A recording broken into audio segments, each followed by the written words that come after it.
Hoy les quiero hablar de dos cosas. Primero, del segundo libro de la saga Potter, Harry Potter y la Cámara Secreta. Y en segundo lugar, de todo el fenómeno mundial en el que se convirtió la Pottermanía, pues nos dice mucho de hasta dónde puede llegar la literatura hoy en día. Y espero que me escuchen muy bien porque hoy estamos estrenando nuevo micrófono. A ver qué tal va. Pero antes que nada, yo me llamo Daniel y soy graduado en Literatura General y Comparada por la Complutense, con maestría en Literatura Hispánica por la Universidad de Valencia. Y en este canal descubrirás por qué la literatura habla de ti. Primero que todo, empecemos por la polémica que ha sobrevolado el mundo de Harry Potter en los últimos años. Porque en los últimos tiempos la autora de Harry Potter, es decir, Rowling, ha despertado mucho revuelo por ciertas declaraciones que ella ha hecho una vez terminada la saga. Estoy al tanto de eso y sé que este tema despierta pasiones, pero yo no voy a entrar allí. ¿Y eso? Pues porque meterme en ese berenjenal nos saca de la literatura por ser un problema extraliterario. ¿Y cuál es el problema? Exactamente. Al que quiera enterarse mejor del embrollo, le recomiendo que abra Google tras acabar de ver este video. Porque al margen de esto, algo de lo que yo no puedo dejar de hablarles en este canal de divulgación es de la génesis de Harry Potter. De modo que empecemos por el final, porque tienen que darme tiempo de contarles, porque la Pottermanía ha sido el fenómeno literario del siglo XXI. Y por fenómeno, entiéndanme, quiero decir que fue una revolución que honestamente dudo que se supere, o por lo menos no en este siglo. Para ponerlo en cifras, la saga de Harry Potter supera ya los 500 millones de ejemplares de libros vendidos. ¿Ustedes saben lo que es eso? Es que no lo pueden saber porque es una auténtica locura. Para que se hagan una idea del número, ¿saben cuántas personas hablamos español en el mundo? Más de 500 millones de personas. Esa es la cifra. Ahora, imaginen más de 500 millones de libros de Harry Potter por el mundo. Mucha gente aprendió a leer con Harry Potter y a generar un hábito de lectura gracias a la saga. Por eso digo que no sé yo si esto se superará algún día. Yo creo que no, por más que quede mucho siglo por delante, aunque nunca se sabe.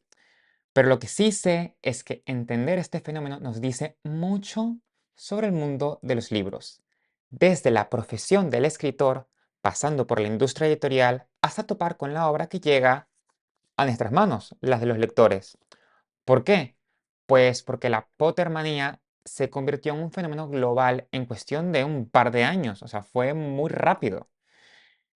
¿Cómo es que pasó? A mi manera de ver, lo que vio J.K. Rowling o J.K. Rowling para España, yo le diré como a menudo se dice en Hispanoamérica, y ya está. De modo que volviendo, lo que vio J.K. Rowling es una excepción entre las excepciones, ya que todo despegó como un cohete desde la primerísima primera novela que ella escribió en su vida. Si lo piensan, incluso soñar con un éxito de estas dimensiones es hasta difícil. O sea, no en vano la realidad siempre supera la ficción.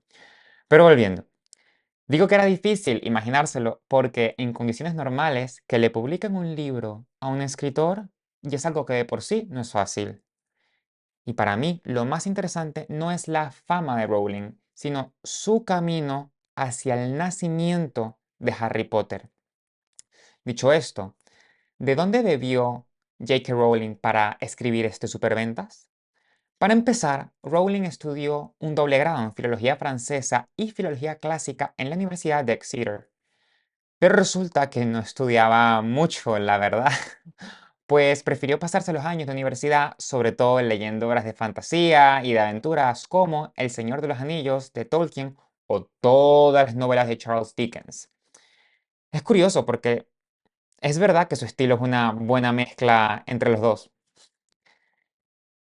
Y es muy interesante porque ese conocimiento que ella tiene del latín se le nota un montón, porque el grueso de los hechizos de la saga están escritos a la manera de esa lengua. Después, tras estudiar un año en París, se graduó y luego trabajó en Amnistía Internacional para finalmente desempeñarse como profe de inglés en Portugal. Esto también es interesante porque para enseñar una lengua debes conocerla muy bien. Y como la literatura está hecha con palabras, eso le acaba dando un plus que se le nota en los libros. Y ahora tocan las dificultades, pues tras divorciarse, Rowling dejó Portugal y volvió a Escocia con su hija y sin trabajo. Aún así, entre continuas mudanzas, dificultades económicas y una depresión muy profunda, fue que Rowling comenzó a escribir Harry Potter. Y entre los diferentes cafés en los que se le hacía más fácil escribir cuando su hija pequeña no requería atenciones, fue que acabó el primer libro. Este primer libro de la saga lo terminó en 1996 y Rowling se quejó mucho de tener que mecanografiar a mano dos copias de la misma. Bueno, eran otros tiempos y eso que no fue hace tanto. Hoy en día con dos clics, copias, pegas y envías el correo electrónico. Pero en palabras de la propia Rowling, ella lo vivió de la siguiente manera. Tuve que mecanografiar todo el texto yo misma. A decir verdad, llegué a odiar el libro por momentos, aun cuando también lo amaba. Ahora bien, en medio de todo este proceso de lo que vendría a ser la Pottermanía, hay un doloroso comentario de Rowling que me gustaría compartirles, pues me parece que ayuda a entender la dimensión humana de todo esto. Estaba escribiendo Harry Potter en el momento en que mi madre murió. Jamás pude hablarle sobre Harry Potter.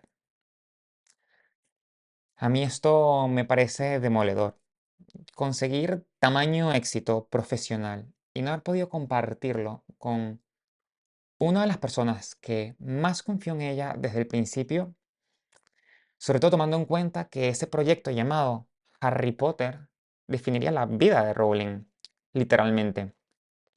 Pero volviendo al libro, Rowling dijo que este fallecimiento afectó profundamente su trabajo como escritora y que por eso incluyó muchos más detalles acerca de la pérdida de los padres de Harry en la saga, porque se sentía cercana a conocer aquel sentimiento de orfandad. Así, en la época de la escritura del primer libro, Rowling sufrió de depresión clínica y hasta llegó a considerar el quitarse la vida, pero su hija le dio las fuerzas para seguir adelante. Por eso, para mí, una de las moralejas que nos deja la biografía de Rowling es: ten fe ciega en ti mismo y por lo tanto ten constancia y persevera, porque en esta vida hay que insistir. Y un buen ejemplo es que el primer manuscrito de Harry Potter fue rechazado unas 12 veces por 12 editoriales distintas. Luego, y ahora sí, resultó que antes de publicar su primera novela, la casa editorial británica temió que los lectores más jóvenes fueran a tener reticencias a la hora de comprar los libros escritos por una mujer. Así que le pidieron que utilizase dos iniciales en lugar de su nombre de pila para la autoría de la obra. Sí, así como se oye. De modo que quien escribe bajo el seudónimo de J.K. Rowling en realidad se llama Joanne Rowling y es una británica que nació a mediados de los años 60. Como no tiene segundo nombre, Joanne eligió la letra K como su segunda inicial en honor a su abuela paterna Kathleen.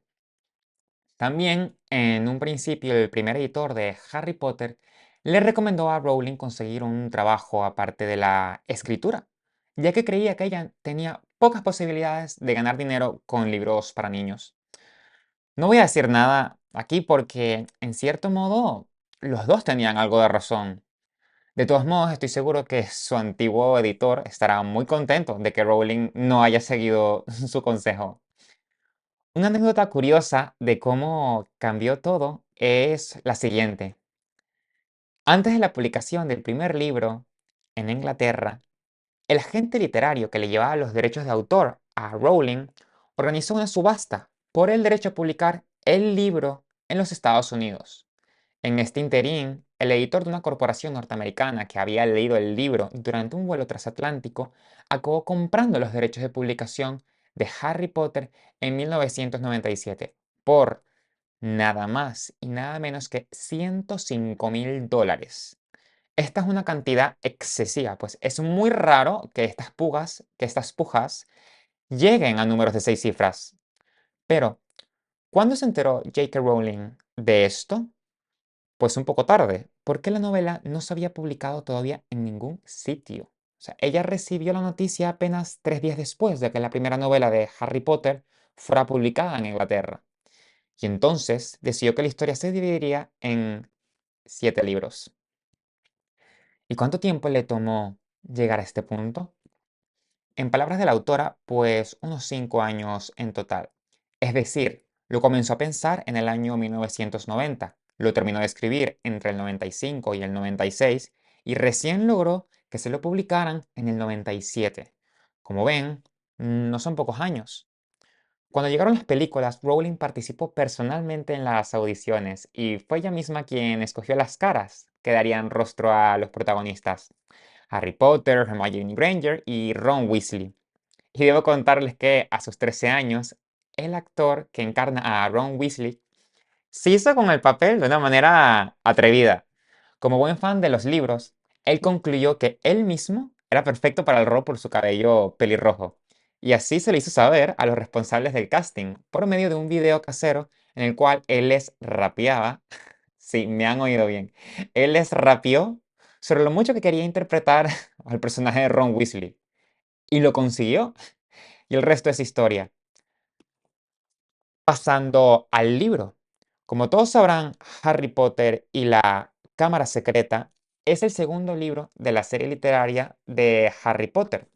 Se publicó en 1998 y aquí seguimos el segundo año de Harry Potter en el Colegio Hogwarts de Magia y Hechicería, cuando el malo malísimo heredero de Slytherin abre la Cámara Secreta y promete acabar con todos los alumnos que no provengan de familias con sangre mágica. Es muy interesante que aquí Rowling aborda el tema del racismo a través de cómo son tratados los personajes de origen no mágico, llamándolos despectivamente sangre sucia. También se inventa a los elfos domésticos, que son criaturas mágicas que son tratadas como esclavos por ciertos magos supremacistas. Dicho así, suena muy fuerte, pero en el libro Rowling lo hila muy fino. De hecho, Rowling cuenta que encontró difícil terminar este segundo libro, puesto que temió que esta novela no estuviera a la altura de las expectativas despertadas por la primera entrega.